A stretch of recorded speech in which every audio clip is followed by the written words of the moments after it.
So I'm really, really excited to be here with Lanaya Irvin, who is one of our heroes, ethnically diverse role models supported by HSBC. Thank you for joining us, Lanaya. I'm so happy to be here. Great to see you, Suki. Congratulations. We're actually in the same city. I can't believe we haven't seen each other physically yet, but you know, this is the remote working world that we live in now. We have to make it happen. You know, we will. Well, we have to celebrate you being featured in this list, so congratulations. We're really, really proud of you. I'm going to launch straight into the questions, so let's get straight into it. In a nutshell, please tell us a little bit about your career journey until this point. So, you know, my career thus far has been fueled by pure grit, and then, you know, turbocharged by, I would say, passion and purpose. So, you know, after spending about 11 years on Wall Street, all of that time in banking and markets, you know, building out that hard skill set, leadership toolkit, I then took on a global growth role at a venture-backed startup, a venture-backed news media company.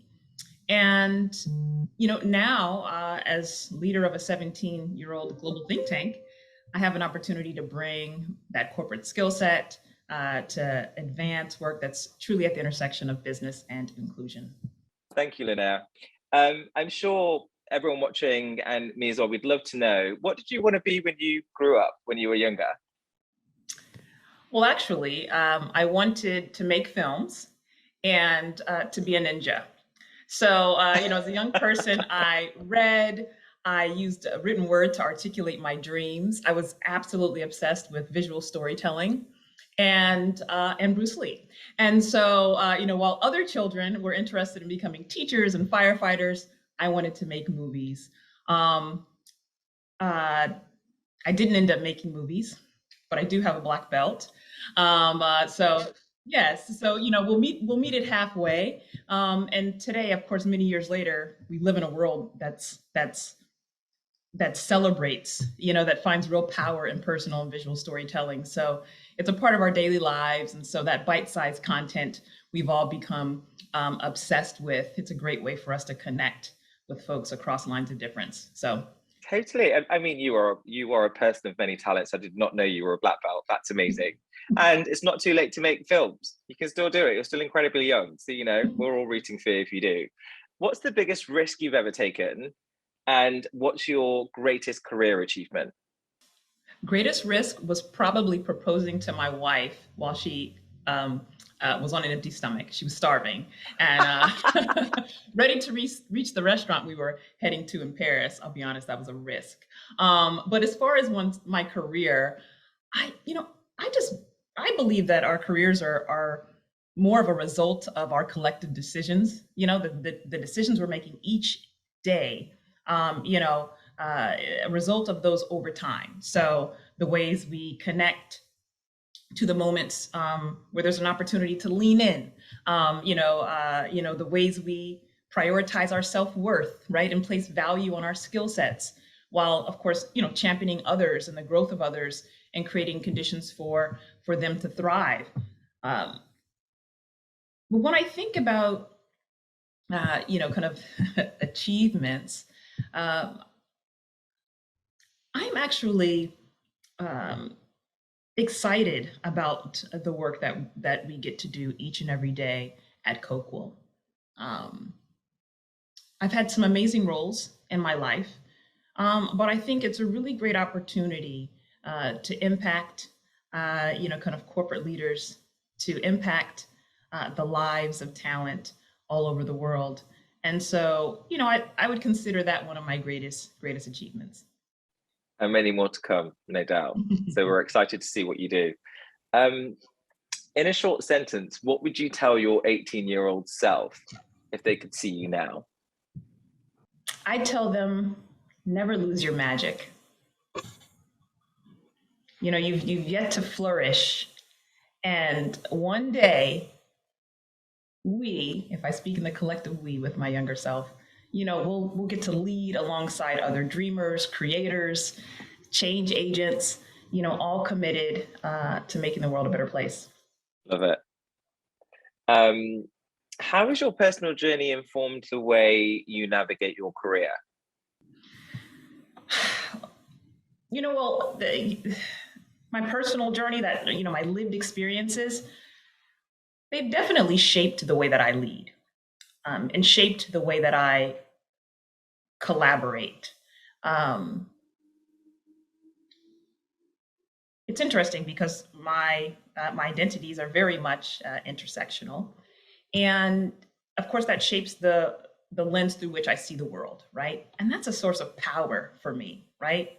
The way you see the world, Suki, is different than others. The way I see the world is different. As a Black female-bodied leader who worked in a hyper competitive male-dominated industry, as an LGBTQ leader, I know that there are going to be some rooms that I enter, um, and I'm going to be discounted in some of those rooms.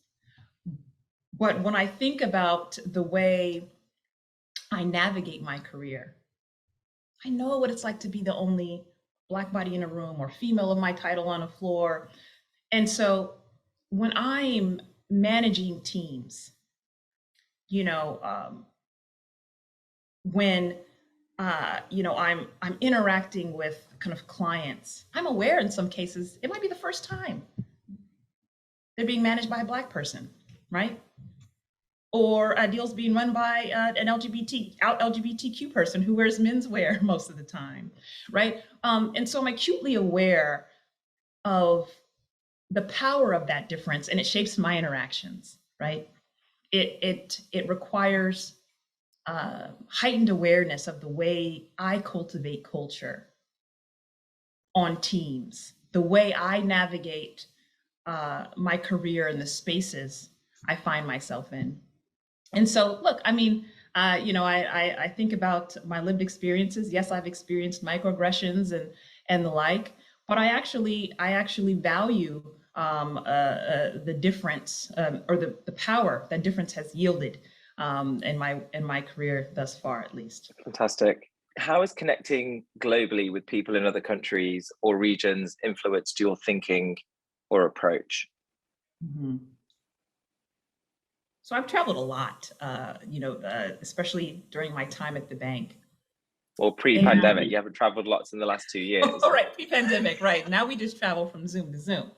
But in prior to this prolonged disruption, I had an opportunity to, connect with teams globally, clients, activists, creatives in other parts of the world, and when kind of collaborating in regions, you learn so much around um, the about not only the differences in one's experience, but also some of the similarities. So yes, it's extremely important, right, to prioritize, especially if you're leading, leading teams globally or engaging in work globally, to have this kind of deepened understanding of the local cultural context. It's extremely important.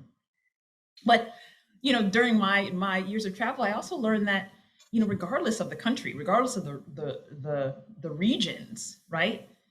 It's the human connection. What I've learned, and this leans, my approach is actually influenced by this, is every human wants to feel seen, right? Every human wants to feel valued for their unique contributions, right? And so what I've enjoyed and what I cherish today about connecting with teams globally is that ultimately there's tons of bridging capital if we just look for it. Yeah. Oh, I love that. How do you think driving inclusion, and you kind of touched on this a second ago, but how do you think driving inclusion in your country or region differs in other parts of the world? Like, are there unique challenges or opportunities? When we think about unique or distinct, many of the companies here in the US are multinational enterprises, right? So these companies are looking at bias and barriers faced by underrepresented groups in the US, right? But they're also holding the same considerations and thinking strategically around what that means or what that should mean globally, right? And so when I think about driving inclusion,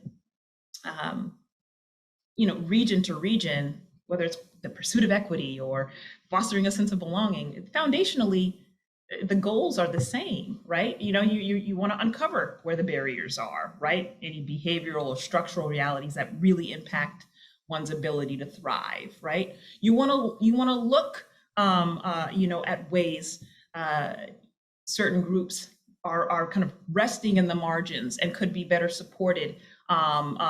Their advancement, centered or perhaps prioritized. I mean, honestly, I just think when we think about the opportunity, the greatest opportunity for any company domestically here, but globally in any other region, is fully activated talent. And so, of course, inclusion is how you get there. It doesn't really matter what country you sit in. I think that's what we're all striving for.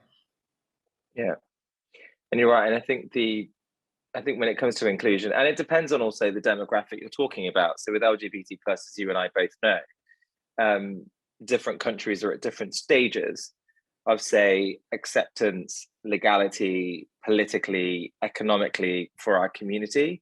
So actually the blanket all approach for LGBT policies doesn't quite work. It needs to be localized. Not at all. So Right. it's like a key thing for our agenda, and it varies obviously the rights of women in different regions. So you always have to tailor it locally. So you're completely right. Right. And again, what you implement has to be local.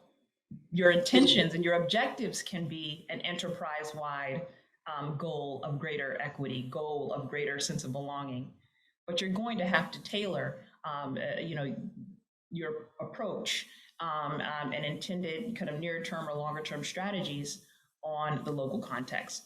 Otherwise, you just miss the mark completely. 100%. So last question. Can't believe this is almost over. This has flown by, Lanaya. So we often reflect on how we can't be what we can't see. So how far does this resonate with you and your experiences in business? Well, it definitely resonates. I mean, look, I spent most of my career in an industry where there were, I mean, you think about this 15 years ago or however long ago, there were no out gays, right? It was obviously, male dominated. And while that's changed a bit with women taking on some key leadership seats, for a lot of years, I would say a decade at least, I thrived in an environment where I saw virtually no leaders that looked like me in the C-suite and as CEO. And, I saw no reflections of my own image, right? So many of us honestly are navigating corporate spaces on our own. And Coqual research kind of supports the experiences that I've had. Our Being Black in Corporate America study, one of the findings, revealed that, 1 in 5, I believe, Black professionals feel that someone of their race or ethnicity could never achieve a top position at the company, right? Meaning they cannot envision a reflection of themselves in the C-suite or as CEO. And, that's, I think, 6 times, they're 6 times more likely to believe that than their white counterparts. And so, when we think about representation data and we look at, kind of inequity in society, sometimes it's really hard to even chart a path forward. When you don't see one, you don't see anyone who looks like you or walks like you, talks like you, or shares, not only lived experience, but just, kind of maybe perhaps shares an identity or similar barriers. And so, yes, it resonates with me meaningfully. Well, I think it also shows how much work we have to do. And from the bottom of my heart, we appreciate all the work you do to try and close that gap. So thank you so much for spending time with us again today. Congratulations on being one of the heroes, ethnically diverse women role models, supported by HSBC. And keep flying the flag, Linnea. You know, we all adore you. So thank you so much. And I will see you in person next time I'm in New York. Yes, I would love that.